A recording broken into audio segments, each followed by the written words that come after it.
end as we hand you your supplies. Some of the things you might not be familiar with, there were questions on the top. Would you like this? Would you like this? Would you like this? Hopefully after today's presentation, you'll be a little more familiar with those things and be able to decide if you'd like those or not. All right, well, just to start out, I do want to do a quick introduction for our organization. I myself am Lara, and I have Shannon here as well in the back, so she can help assist with anything if you have any questions. But we are from the Hamtramck Drug-Free Community Coalition. That's a bit of a mouthful, so we typically go by HDFCC. And while Hamtramck is in our name and we are based out of Hamtramck, we do have some additional funding that allows us to go outside of the boundaries of Hamtramck and serve and educate in other areas. So that's what brings us here tonight. As mentioned, my name is Lara. I'm director of the HDFCC. I am actually a dental hygienist initially. But what brought me here to this point is that I actually continued my education into the realm of public health. And during those studies, I came upon a course referred to as Drugs of Use and Abuse. And during that time, the opioid crisis that was kind of coming across our nation was becoming more well-known. Just kind of a better understanding of what's going on. It was becoming bigger news. And so that was something that interested me. And as I was taking that course, we had the opportunity to kind of listen to people's experiences and hear from them how they might have started using certain drugs of use and abuse, how they started to abuse it over time. For those individuals who had experience with opioids, through some of those videos that I watched, but also additional research, I learned that about 75 to 80% of those who used heroin started first with prescription medications that they received from their doctor or their dentist. Especially at young ages where injury happens, where you're getting maybe your wisdom teeth removed. And I kind of realized that there was a part that I could have played in potentially providing a little bit more education for some of my patients. And I realized it's a bigger issue than I was even aware of.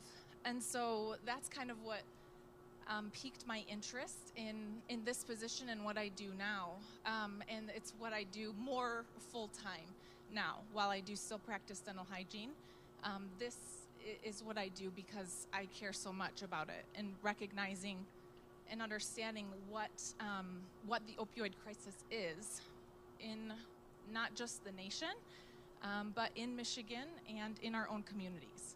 So we'll be talking about several things tonight. Have any of you received Narcan training before? A few of us, okay. Yes.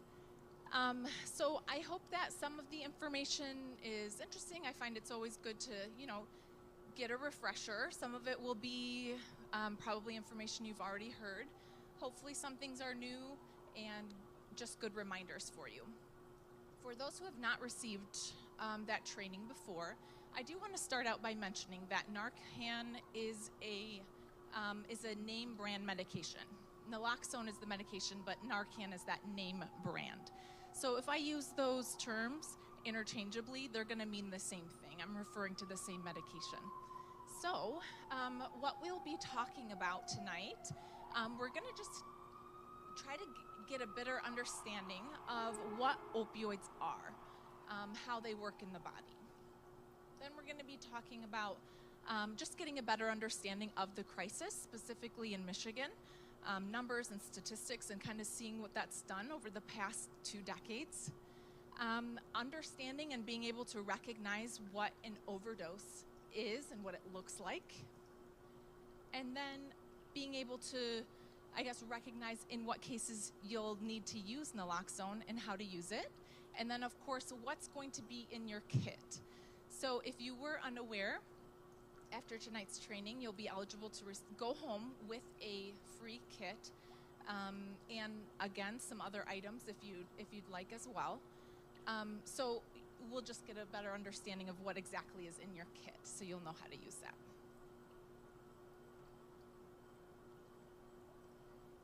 So opioids, I think it's important to understand how they work in the body, what they do in the body, so that we can better understand when it's important to use naloxone and how that works in the body. So our body works through a variety of chemicals. We have chemicals that let us know when we're hungry, chemicals that let us know when we're sleepy, some that tell us when we're happy. We have some chemicals naturally in our body that help us respond to pain. Those are like endorphins. Sometimes, however, we do get those maybe outside sources of pain relief in cases where we have injury or surgery, maybe chronic disease, where we have pain that's more than we can handle on our own, right? So we might receive outside prescriptions. Some popular examples are listed. Probably you've heard of Vicodin, Oxycontin, Norco, Percocet. These are examples of prescription opioids. Additional examples of opioids are codeine, morphine, also kind of a buzzword right now that some of us may be familiar with and hearing more about, fentanyl. Heroin is also an example of an opioid. So no matter which opioid I'm talking about from these lists here, they all interact with very specific receptors on the brain, referred to as opioid receptors. So there's just an image here to kind of identify what those receptors might look like, and those opioids responding very specifically and engaging very specifically with those receptors. So we're going to come back to that diagram a little bit later as we talk about Narcan. Now, it's important to note that while these opioids interact with the opioid receptors, they also interact with other parts of the brain. Now, this is where that issue of addiction may come in, because beyond just helping us respond to pain, again, they interact with other parts of the brain as well. Our brain is programmed to keep us alive, right? We have a survival center that's just in the very center of our brains, responsible for our instincts and things, again, to keep us alive. We have a reward system that our brain already has kind of mapped out when we do things that keep us alive. So when we eat, for example, our brain releases another chemical, dopamine, that happy chemical. And that indicates to us that thing is good. So if we eat, if we find water, if we find shelter, we get a release of that happy chemical, and we know that's good. Opioids and really any addictive substance can influence that survival center of the brain, and it initiates a flood of dopamine. It releases a flood of dopamine. So more than just, hey, that's pretty good, it's like, hey, that's really good. And the brain then experiences that high or that euphoria. So over time, with continued use, your brain kind of responds to that overload of that dopamine, that happy chemical. And it kind of readjusts itself. And so the brain literally changes and rewires over time. And the brain then considers that thing that's helping to release that dopamine, that happy chemical, it believes that thing to be also on the list of things that are needed to survive.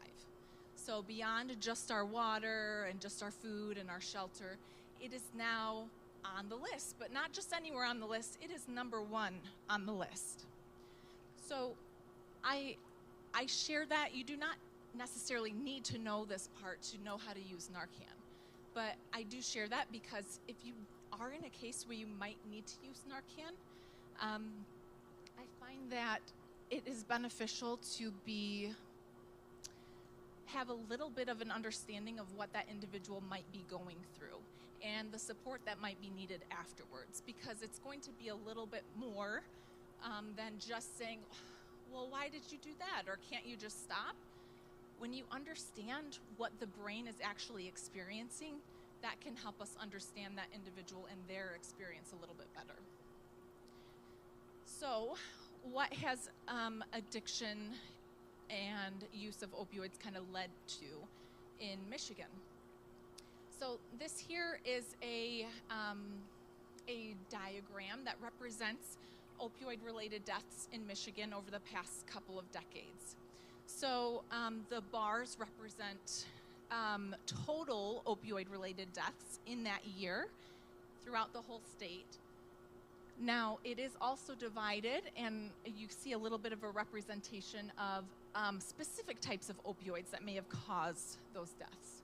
So, for example, the blue are going to be prescription medications. So you can see at points throughout the history in Michigan where prescription opioids kind of led deaths related to opioids, and then other parts of the past couple of decades where other substances kind of took the lead. So we're going to kind of go over that a little bit. Back in 1999, there were only 115 deaths in the whole state for the whole year related to opioids. Obviously, a lot of things have changed. So, what was the issue? Unfortunately, there are a variety of things that have contributed to this rise in opioid-related deaths. It was kind of initiated in 2000 when Congress signed into law that starting the next year, that would be the decade designated to pain control and research. So that was a big focus, kind of proposed by our government.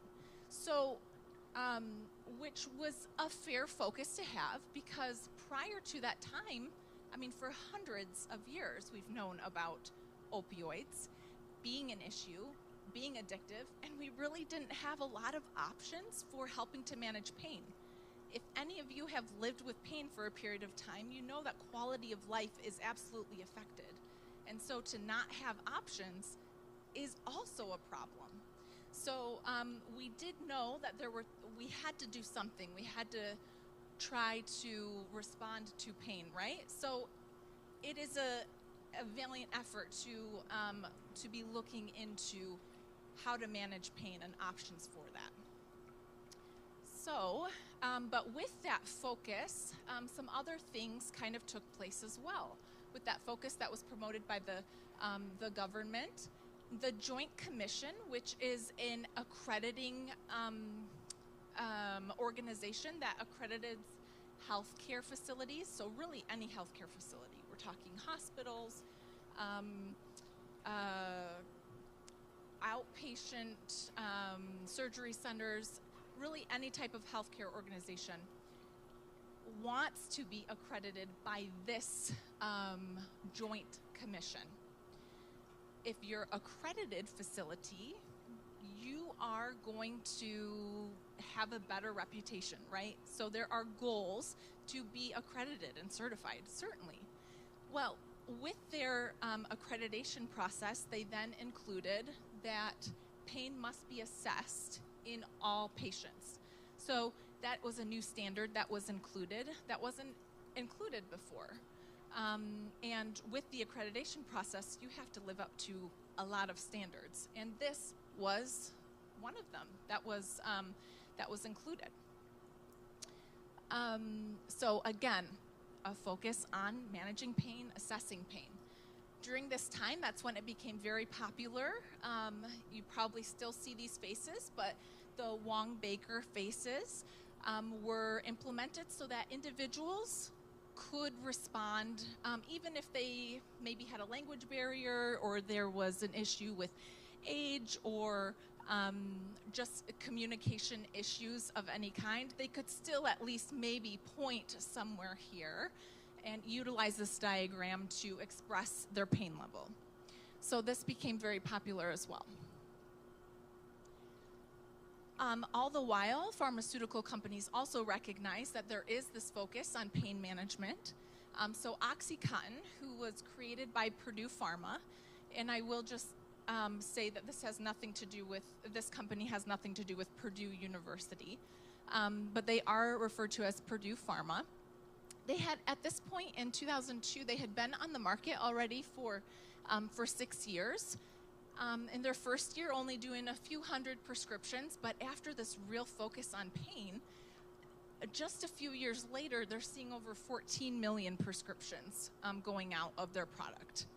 The issue was the way that they promoted their product as being a miracle drug, one that was virtually non-addictive. Well, that sounds great. An opioid that we know responds to pain and is non-addictive? Well, sign me up. They got into even medical journals and textbooks saying that their product was non-addictive. So doctors were even trained to prescribe this, to utilize this, because it is the miracle drug. Also with this focus on pain management, the Center for Medicare and Medicaid Services uses a survey at the patient discharge, and that survey started to include a question specifically about pain. How often did the hospital or provider do everything in their power to control your pain? And the results of this survey dictates how service is compensated. So if somebody doesn't score very well, they're not going to get compensated. So knowing that this is a question that is going to be asked of your patients, you're going to want to respond to pain. And you may want to do so with that miracle drug, and you may want to save time so that that individual doesn't have to come back. You may want to write them a prescription for 30, 60, or 90 days. So this was happening, and all the while, you can see that opioid-related deaths, specifically to prescription medications, are on the rise. It does go down a little bit here in 2007 when an affiliate of Purdue Pharma pleads guilty to misbranding OxyContin. So they claimed that it was way less addictive, less subject to abuse, less likely to cause withdrawal than other prescription opioids. They did have to plead guilty, and so at that time, doctors did become a little weary, but at the same time, that message wasn't getting everywhere. Of course, they're going to do anything to kind of keep that hush-hush, blame it on other people, other things, and so prescriptions still went out. While, and besides that, an addiction was already forming in the communities. So Michigan did respond in 2009, recognizing that this was an issue, that too many prescriptions were going out, and so they implemented what's called the Michigan Automated Prescription System. So this is a system that healthcare providers can use, prescribers can use, dispensers can use, so pharmacists can use. Check the system, check the database, and make sure that there aren't too many prescriptions going out. This would be used to identify maybe individuals that have too many prescriptions in their name and prevent what might be referred to as doctor hopping. So going to one doctor, requesting a prescription, another doctor, another doctor, another doctor. If you can put that in a database, it's going to slow that down. But also we know that some doctors themselves were the culprits here, where they were willing to put out those prescriptions for additional money. Some of those locations were referred to as pill mills. So this would help to cut down on that as well. So as a result, we do see after that period that those opioid-related deaths specific to prescriptions do go down a little bit. And at that time, though, because it was less expensive and an easier alternative to prescription medications, especially now that you might be in a particular database, other substances were, I guess, turned to.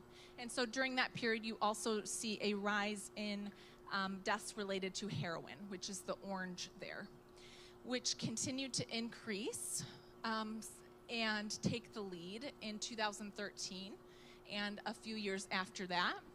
But now in our communities throughout the country, the concern is most specifically related to synthetic opioids, which is fentanyl. So in 2017, we see again those numbers continue to increase, deaths over 2,000. So what are we seeing now? 2018 continues to go up, 2019 up, 2020 up, 2021 our worst year at over 3,000 deaths in Michigan due to opioids. 2022, thankfully that number has gone down, and we hope for that trend to continue for 2023. I do have access for just what I do, the organization I work with. I do have access to a database that is developed by the University of Michigan, just trying to gather information on a daily basis about deaths related to opioids and Narcan administrations in our communities. And so according to that database, it may not be 100% accurate, but according to that database, as of today, we're seeing about 1,972 in our state. Okay, so we're getting close to the end of the year, but I do have hopes that this means we're going in the right direction. We're trending downwards. So interestingly about Wayne County, specifically, about 75% of overdoses are specifically among our males. And also, which may be interesting to some of you, 40% of our overdoses are within the age range of 55 and older. I think a lot of people think that some of these issues may be among younger groups that are experimenting with things and things like that and get kind of caught up in addiction, but 40%, that is our largest age group that struggles and who we see dying from overdose. Now, important to note that of total opioid overdose deaths, 80% of them are due specifically to fentanyl. And fentanyl-related deaths are even being referred to at this point as fentanyl poisoning. So often fentanyl we'll come back to that a little bit, but often that is just going to be unintentional death, in fact, referred to again as poisoning. So what about Grosse Pointe specifically? Again, according to that database that is updated usually on a daily basis, understanding that in the past 365 days, we have seen in our own community about 20 overdose situations where Narcan was administered, and unfortunately 5 overdose situations that did result in death. So what to know about fentanyl, kind of that buzzword here. So fentanyl, it is a synthetic opioid and it can be prescribed. It is a prescription. It's often for those, however, because it is so potent, it is for those who have utilized other options, prescriptions and things like that, and have built up a tolerance where those things are no longer effective for them. So in cases of chronic disease, this is more likely to be used because an individual may have needed opioids over a longer period of time, and so fentanyl might be the only thing that helps respond to pain, or right after surgeries or things like that, where we're kind of have extreme pain, and again, that tolerance to opioids has already been built up.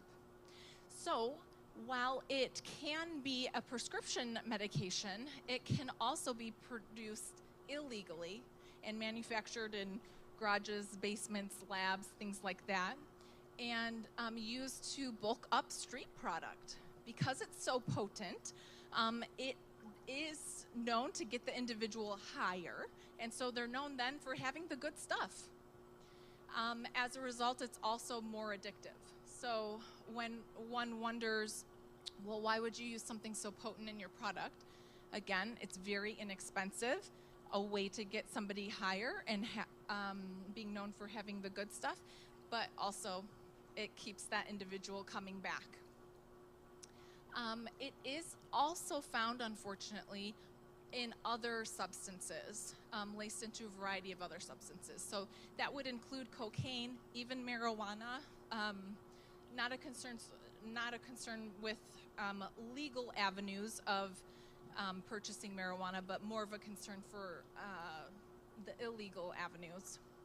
Also found more so in counterfeit pills. That's been the biggest concern with fentanyl, especially among our young ones who may be abusing pills or wanting to use pills for just opportunities to self-medicate or to use recreationally. If those are purchased online, which is the way to go at this point, unfortunately, most of these pills purchased online are through things like Snapchat, Instagram, a variety of places where you can just be found online and then you don't have any idea where they're actually coming from. So if any of these things are purchased in an illegal manner, there is a risk, unfortunately, of fentanyl being involved. Now, this diagram kind of represents how much heroin is needed to be lethal or fatal, and in comparison, how much fentanyl then is needed to be lethal. So fentanyl is about 100 times stronger than morphine and about 50 times stronger than heroin. So it's often related to about 5 to 7 grains of table salt, for example, and that's all that's needed to be fatal. Now the important part, how to recognize when opioids are in the system, when somebody's experiencing an overdose. I'm going to talk about a couple of things. Now, if opioids are just in the system, that's one thing, that's going to look one way. If there are too many opioids in the system, that's going to look a little bit differently, a little bit more advanced. So if you see any sign of overdose, even just one, you'll want to respond as if it's an emergency and get into action right away. So we're going to talk first about intoxication. So there's just opioids in the system, not necessarily an overdose at this point. So what does that look like? When I think about opioids, they are a part of a drug class referred to as narcotic. I'm sure we're familiar with that word. But narco, that base word, narco, is related to sleep. So that essentially is the effect that it has on your body. It kind of puts the body to sleep. It slows everything down. So when you can kind of think of that, you can kind of think of those signs and symptoms, things to look for, right? So pupils are going to be very contracted or appear very small, also referred to as pinpoint pupils. Muscles are going to be very loose. You know, when you're just getting sleepy, you might just loosen up a little bit. You might start nodding off, right? That's on the next line there. You might start dozing, nodding off. You might seem out of it. Your speech might be slurred. So these are going to be signs that there's opioids in the system. You're slowing down a little bit. Now, if you see any one of these signs here, there are too many opioids in the system. So one issue, and usually the first issue, is that breathing slows down. Our lungs are affected. Our lungs are put to sleep. So our breathing might slow down or become irregular or might stop completely. Now, You might not be close enough to really gauge if somebody's breathing or not, but what does that look like when oxygen isn't getting everywhere? That looks like we start seeing some blue skin, right? That usually starts around the lips and on the fingertips and kind of spreads out from there. So if you're seeing that blue skin tinge, that's the biggest sign. If somebody's not getting oxygen, they also might pass out. Now, also, as a result, our heart might be put to sleep. So again, you might not be close enough to see if somebody's heart is pumping, but what does that look like? What will the results be? If blood isn't getting everywhere, the result is our face gets pale. So that's something we're going to be looking for. Now, an individual here might be awake, but they are not going to respond. So they're not going to respond if you call out their name or shake them or tap them. If there's some type of stimulus, they're not going to respond. Now, more than just their muscles loosening up, they might be very limp, maybe hunched over, not able to control muscles any longer. Vomit may be a sign also of overdose, and as a result of that, there may be some choking or gurgling sounds, snoring noises. That could be potentially because there's vomit in the throat, but that could also be as a result of just not being able to breathe, not getting enough air, right?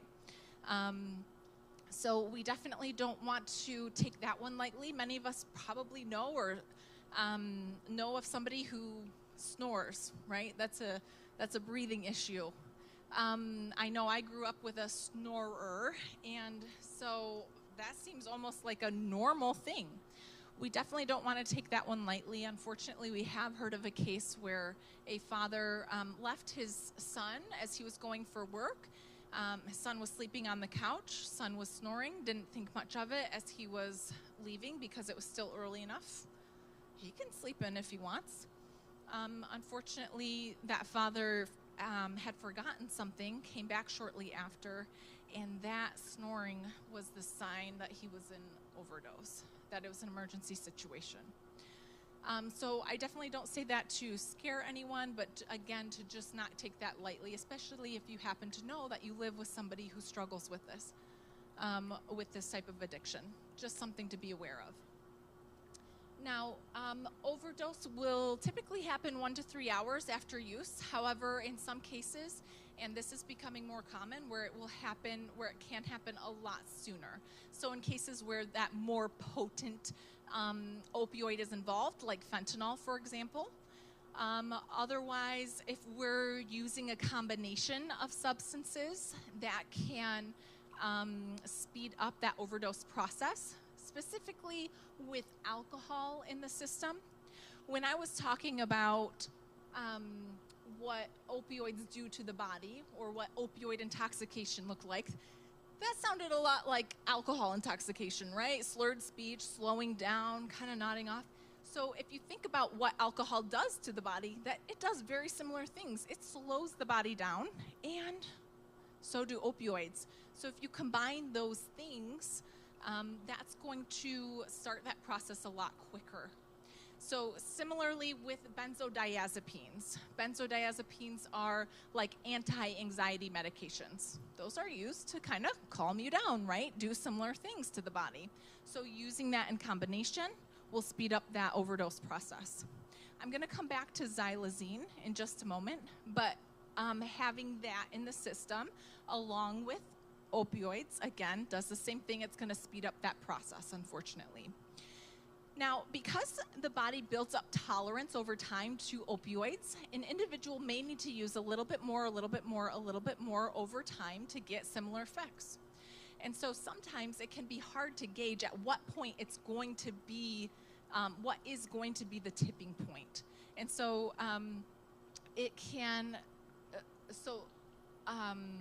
overdose can happen.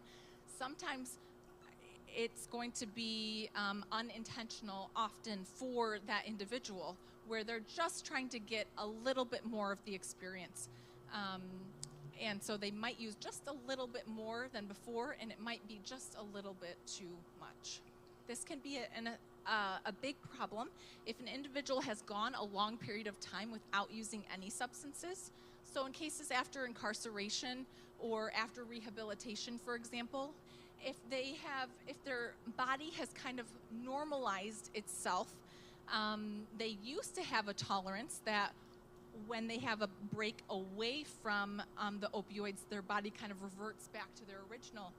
When they get back into a situation where they may be able to use opioids again, it may be more than their body can handle any longer. So that is a higher risk situation. So just something to be aware of. Again, if we have loved ones or people we know that might be coming out of those situations. Now, overdose doesn't always mean death, but often it will mean that there is still a lack of oxygen to the brain during that period, and so it can result in long-term brain damage, even if it doesn't result in death. So coming back to xylazine, xylazine is a animal tranquilizer used specifically for larger animals like horses, cows, things like that, and it has not been approved for human use. However, it is referred to as tranq for short, so that may be a buzzword that kind of comes out and you may hear more of. But it is a concern, something that's kind of coming on the scene now. It is not an opioid, but as a tranquilizer, its purpose, again, is to kind of slow you down, right? And so combining the substances, the result is going to be an overdose sooner. So unfortunately, one sign that an individual may have used or has a history of using xylazine is that it causes extreme flesh wounds. It causes the body tissue to die. So again, not approved for human use at all because of this. Now, why would it be added to products then? It slows down the metabolism of those products so you can keep your high longer. So again, you kind of wonder, well, why put these things in? There is an answer. So they are finding that in about 23% of fentanyl powders that are seized by the DEA, that in about 23% of them, they have found xylazine. In about 7% of fentanyl pills, they have found xylazine. So the DEA has found now that in about 48 states of the 50 states, xylazine is present in fentanyl. So now the concern that we already had with fentanyl, we have a new concern kind of being added to it. So I just wanted to make everybody aware of that. And even in Michigan, this is a diagram similar to the last one that just shows, even up until this year, deaths related to xylazine. So we had our biggest month in March of this year with 15 deaths in the state. Those numbers are going to go up, and it will probably seem like almost exponentially in the coming years, but it's probably more so because we'll know to report that. They didn't always know to even look for that, but now that it's on the scene, we'll know to report that. So we probably will naturally see those numbers go up in coming years. But unfortunately, yes, it is an issue everywhere, even in our state. Now, the important part, how to respond with Narcan. It's important to recognize then how Narcan works. When we understand how opioids interact with our body, then we'll have a better understanding then of how Narcan interacts with our body. So coming back to this diagram, opioids interact specifically with opioid receptors. When you introduce Narcan into the system, it actually has a stronger connection with those opioid receptors than opioids do. So what it does, it will push the opioids off the receptor and then engage or put a cap on that receptor. That way, the opioid can no longer interact with that receptor. So when you understand that, you understand then that it only works for opioid overdose. It doesn't work for any other substances. So it won't work with cocaine, it won't work for alcohol. Unfortunately, it won't work for xylazine either. if xylazine is in the system, because xylazine is not an opioid. It has similar effects on the body, but it's not an opioid. If xylazine and opioids are in the system, it will help respond to the opioid side of things, just not the xylazine side of things. So with understanding that as well, you know that you cannot abuse it. All it is doing is putting a cap on those receptors. You cannot get high using it. It can take some time to kick in, and so that is just something to be aware of. As you use the medication, you'll want to wait just a short amount of time, and then go back to using it if you don't see any changes. So we'll come back to that in a second. It is important to know that it only stays active in the system for about 30 to 90 minutes. So that is a shorter time span than opioids. So it can leave the system before the opioids leave the system, and it is possible for an individual to go back into overdose, even if Narcan was successful in bringing them out of overdose. So we do just want to highlight that while this can be a little bit nerve-wracking, I'm talking about a medication tonight. You might go home with the medication. You might have an opportunity to use it on a stranger, and that might be a little bit scary, as you don't know people's medical history. You don't know what their allergies are. You don't know the ways that it might interact. But Narcan is very, very, very safe. The state has allowed people, even as young as 14, to go into pharmacies without even a prescription and receive it. So, and throughout the state and throughout the country, people as young as 5 are being trained on how to use it. Unfortunately, it's needed in some communities for the children to know how to use the Narcan. So young ages are allowed access to it. It's very, very safe. Now, if you do come upon a situation, and again, it's looking like an emergency, you're not sure what actually happened. Maybe there's opioids in the system, maybe not. Maybe it's another health emergency. Maybe their blood sugar is just low and they've passed out. If you do use Narcan in a situation that is another health emergency, it's not overdose, it's not going to make that situation better, but it's not going to hurt that situation either. It only has any effect if there are opioids in the system.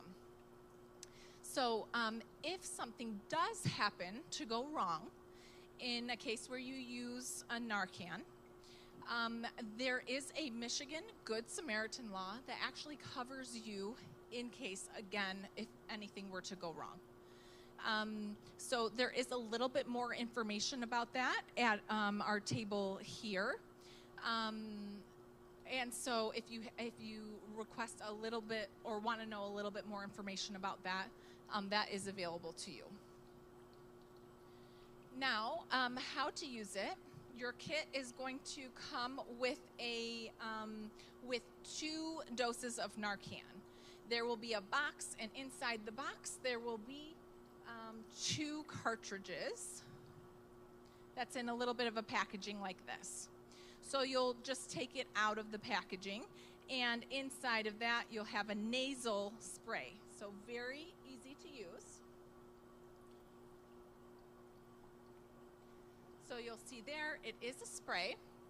You'll just want to take it out of the cartridge, position it in your hand, insert in the nostril up to the point where your fingers are touching, so just as far as you can go, and 1 full push. You don't want to do any test pushes or anything like that. You don't want to do half and save half a dose. You just want to do a 1 full push. Now again, if it does not work in about 2 minutes, you have another dose. So we'll want to do the exact same thing, take it out of the cartridge, get it ready. However, you want to use the other nostril. 1 full dose. Now, aftercare is important as well. Even it is possible that 2 doses aren't going to work. We've heard of cases that people have needed 15 doses. So no matter what, we always say the important thing is to call 911. You always want to get more doses on the way. Not only will it be helpful in case those 2 doses don't work, But even if just one of those doses work or two of them do work, you see a change, again, coming back, it may leave the system. That individual may go back into overdose. So again, you just want to get more doses on the way. You want to get help on the way. Now, it can be scary. You don't want to get somebody legally involved, especially if this is a loved one, don't want to get them in trouble. Coming back to that Michigan Good Samaritan law, that individual will be covered as well from prosecution, even if illicit drugs are involved. So that Good Samaritan law does cover them. It covers an individual, maybe a friend or family member who is using with that person. So even if that person was using, it may be a barrier also to call in that case, right? Because they don't want to get in trouble either. But it covers that friend as well, that friend or family member who calls in an emergency. So again, naloxone does wear off, so very important there, always wanting to get help on the way. You don't want to leave the person alone, even if the Narcan is effective. Unfortunately, what Narcan does is it brings the individual directly into withdrawal symptoms, and that is very uncomfortable. So it is good to be aware that the individual may be agitated or somewhat violent, but also be aware that that may be a reason you don't want to leave them alone, because they may be unaware of what just happened. They know that they're feeling very bad right now because they're in withdrawal, and they may go and introduce more opioids in the system. So if you are comfortable also with aftercare by providing chest compressions or helping with rescue breathing, that's a whole other class in and of itself. If you're comfortable doing that, we encourage you to do that if it's needed. Again, it can turn off the lungs, it can turn off the heart, so that individual may need some additional support as you wait for emergency rescue. Now, in your kit, you will also receive some additional things that can be helpful. So you will get those gloves, additional barriers. That's just a safety precaution for you. You're getting close to the nose. There could be vomit involved. There are some concerns about fentanyl and things like that being absorbed through the skin. So just a safety precaution for you. And then also if you're comfortable with those rescue breaths, a sheet here that will just help protect you in that case. Again, if it's someone you're unfamiliar with, you may not want to get too close, but there is that extra barrier here to help with those rescue breaths. Now, another part of the kit, there is an opportunity to report that you've used the Narcan, and an opportunity then to also receive a additional Narcan sent to you. So this is just a few different ways. All of those ways to report are in your kit. So you'll get that reminder inside the kit. You can mail it to us. You can just go online. You can call us, make that report, get a new one. So while this is wonderful, it's great to have this skill and be able to intervene in cases of overdose. We also know that prevention is extremely important as well in this step. So we do have a prevention provider or a prevention organization, a coalition in your community specifically. So if you'd like to learn a little bit more about what they're doing in schools, in the community, to prevent issues like this, stop by with them. If you'd like to receive any more information about Narcan or additional resources related to Narcan or opioids, you can always reach out to us as well. I will finish up by just saying, now that you have had some experience with learning a little bit here, we are going to go back to the sign-in sheets. If you haven't had a chance to sign in yet, that's okay. But there are a few questions on the top. So just name if you're comfortable with that. If you're less comfortable and you'd like to just put initials, that is okay as well. And then it asks a few questions on the top. So if you are interested in fentanyl test strips, there are testing strips that are available to just be aware if fentanyl is in a product before using. There are also xylazine test strips that are available, so we can provide those. And then final question is if you would like a prescription lock bag. So again, this is just a way to, one of those kind of prevention efforts, a way to just secure any medications that you might have at home. So we can go over that a little bit in more detail. Everything's free. You would just indicate on the sign up if you would like those products. Any questions at this point?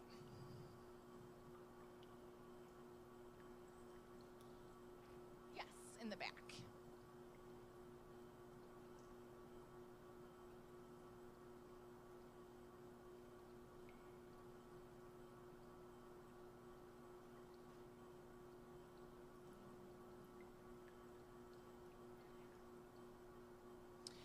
Well, there is always a recommendation to provide space for them. And certainly you'll want to do what you can to communicate the situation. So while it does take a couple of minutes to kick in, we always recommend just giving that individual space during that time to see if that is effective.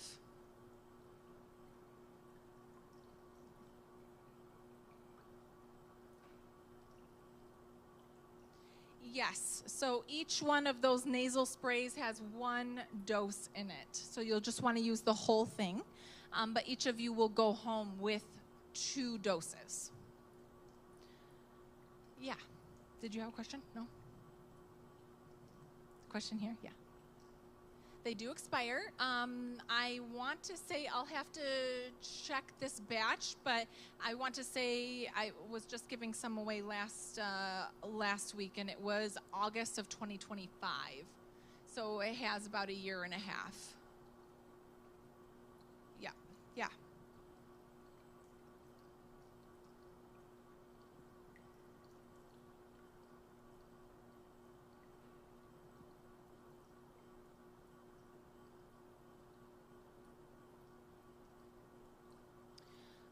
Often that can sometimes be hard to tell because oftentimes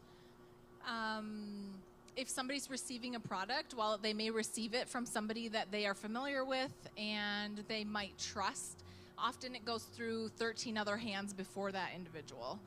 So sometimes it can be hard to track, but as far as what the DEA finds as substances that are coming in, typically have been from China and Mexico, specifically fentanyl. I don't know so much about xylazine right now. Yeah.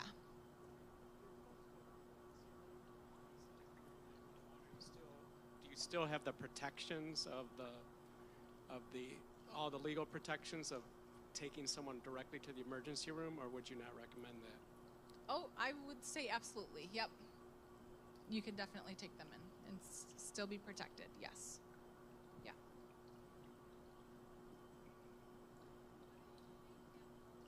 They're not breathing. And are you saying to go ahead and administer the Narcan before you start CPR? I would honestly recommend it. Because it is so safe, it hasn't, because it doesn't hurt other health emergencies. And if you're just not sure, I mean, certainly if you know somebody that you live with, struggles regulating their blood sugar, and so it might be, an issue of blood sugar or something like that, that might be a little bit different. You can kind of make some guesses, but it's a bit of a standard protocol now. Just using it, again, because it's so safe in other health emergencies where it's not going to hurt those health situations.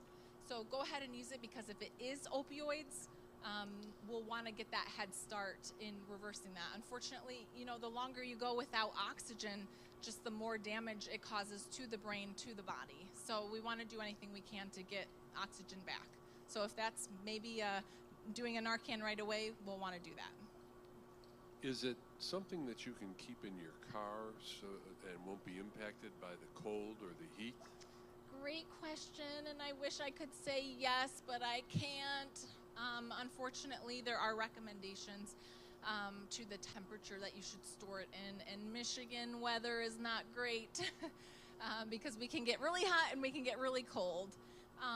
If you do find that you accidentally, leave it in the car or something and you're like, oh, that's a little bit out of the bounds, and that's the only thing that you have to use, I would still recommend using it. It just may not be effective.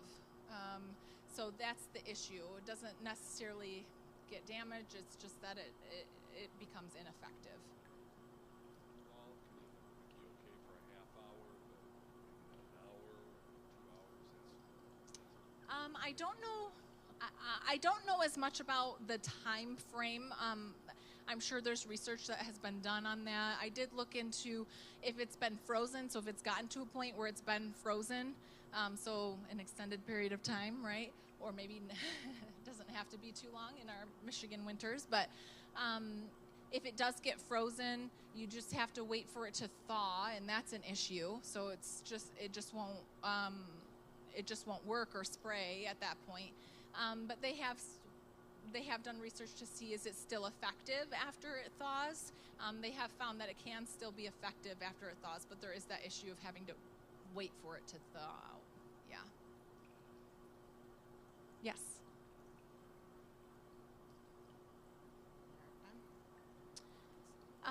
That is a good question.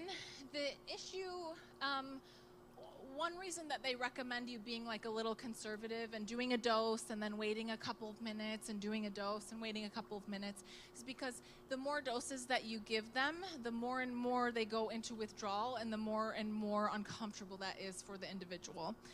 But again, I have heard of cases where people have needed about 15 doses. And I think that was probably a case, where fentanyl was involved, a more potent opioid.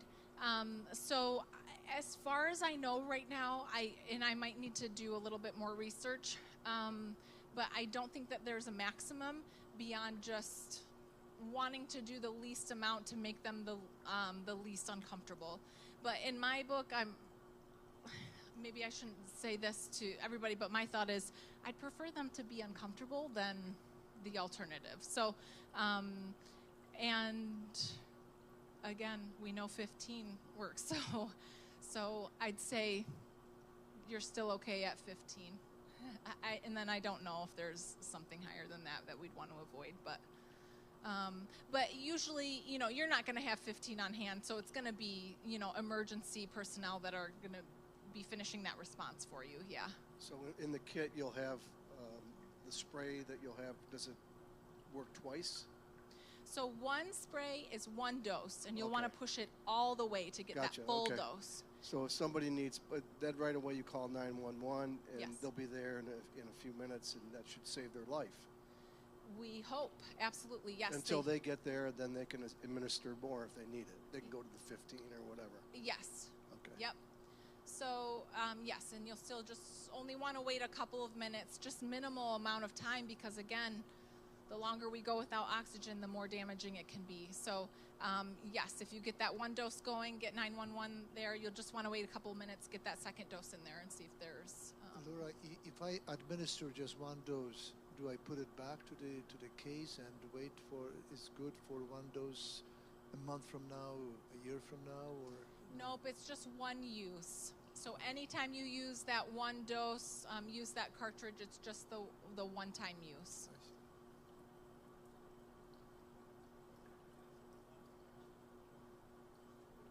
Oh, sure. Okay, yeah. Yeah. Yeah. You can definitely keep the second dose, and then you can also report to us, and we can get you 2 more doses for next time. But you can definitely keep the second dose, no issues with that.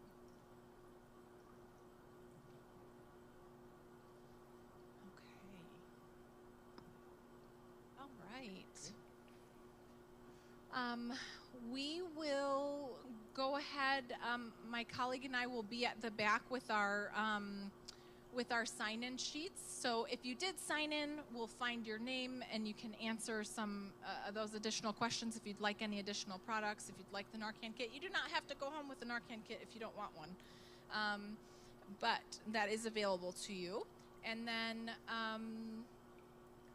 yes, please let us know if you have any additional questions. My card will also be in the back, and I'd be happy to answer anything additional if you have any more questions. We have two group of people that maybe just few words. What do you represent? If we? This is the one way of helping out. This is another way of helping out. There's another way of helping out. If you could speak a few words about what do you represent, okay? Maybe just few words. I'm Mary Jo Harris from the Family Center and Healthy Grosse Pointe in Harper Woods, as Laura had mentioned. And what we do is we go into the schools and we talk about the dangers of drugs. The one that we're really working on right now is the dangers of vaping. So we go in there with the table set up such as this, with examples of the chemicals that are in vapes and how these chemicals are also in other items, which are fine in other items, but you don't want those chemicals in a vape that then goes into your lungs. So we're really focusing on vaping because that is something that we're really seeing a lot in our middle school and high school kids. But when we're there, we also bring a lot of information on coping skills, so that we're not just saying, don't vape, but here's some things if you're going through a stressful time or have anxiety, instead of vaping, here are some other things you can do. So we bring stress balls, we bring calming strips, journals, all different kinds of items to give them ideas of what to do. And then I just brought these three posters. We did a Dangers of Vaping poster contest at our local high schools, and the students researched the dangers of vaping and made these three posters that are throughout all the schools in the district. So that's just kind of an example. So if you have any questions about this, this lady to go to and ask. There's another group right here. Hi, I'm Ernie Fletcher, and this is my wife, Pat, and we are servants of hope for Comunità Cenacolo. Comunità Cenacolo is an international community of the faithful with pontifical right, meaning it's the Catholic alternative to rehab. We have some information here at this table. If you're interested in it, please stop by. We've got our laptops hooked up. We can direct you to the website. It's a community that has been in existence for 40 years, 30 years here in the United States. They have 78 houses around the world, and they're extremely successful with dealing with addicts. Thank you. Heroin, alcohol, drugs, gambling, pornography, any form of addiction. Community has the answer, and the answer is Jesus Christ. Okay. If you have any questions, that's the couple to go to. Okay, any other question for Laura? Nothing? Laura, we are very grateful to you for bringing this. Yes, thank you. Last week here in our parish, we hosted ministerial for the ministers in Grosse Pointe, and Laura was there as well to present. There's no community that is immune from this, and that's our religious communities as well. Families, friends, high schoolers, and university students, and many others. What was there on that one slide, what was really troubling, that men are overdosing, and they are older men, they're overdosing. And I don't know whether the ladies are giving them a hard time. No, I'm just kidding. But it's a troubling there that 80% of the overdose are coming from the men. And what is happening? And maybe that's something that we as a parish, maybe with the community as well, to do something for the men, so that do not go to there. Maybe there was already one, I think, organized by local community. We publicized in our parish bulletin something for the men. There is already happening here, because the numbers do not lie. That's what is happening here. So, Laura, thank you once again for coming here, make us aware of this, educating us on this opioid crisis in our country, in our communities as well. And thank you, all of you, for coming today, being interested in this. And thank you for being the agents of help and hope for those that maybe will come in touch with, that will require help. Because by us, one life can be saved. Yeah? So thank you for that. Thank you. Have a wonderful night. And if you need to go, where do you go? On the tables?